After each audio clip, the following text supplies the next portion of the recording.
আসসালামু আলাইকুম। আমরা দেখতে পাচ্ছি যে একটা ভাবি তার দুইটা ছোট ছোট বাচ্চা নিয়ে একাই হোটেল চালায়, তার হাজবেন্ড নাই।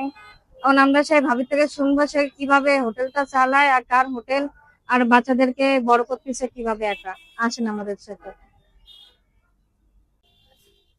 আসসালামু আলাইকুম।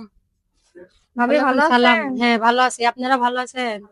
আচ্ছা ভাবি, আপনি এই হোটেলটা কিভাবে চালাচ্ছেন বা দুইটা বাচ্চাদের কিভাবে আপনি মানুষ করতেছেন?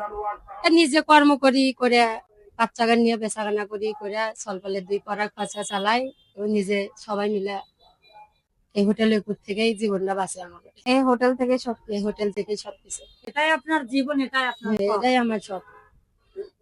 এটাতে কি ভালোভাবে বাচ্চাদেরকে খাওয়াইতে বা হ্যাঁ, হয় পড়াশোনা করাইতে পারে? হয় একটু কমজোরি। আপনার ওইরকম হবে।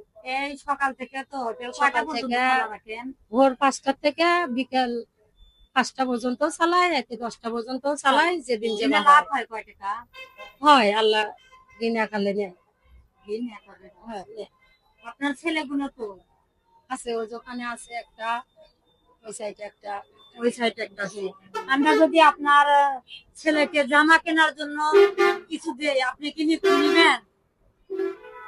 অবশ্যই দিতে নিবেন? পারেন, সমস্যা নাই। আচ্ছা বাবু, এদিকে আসো।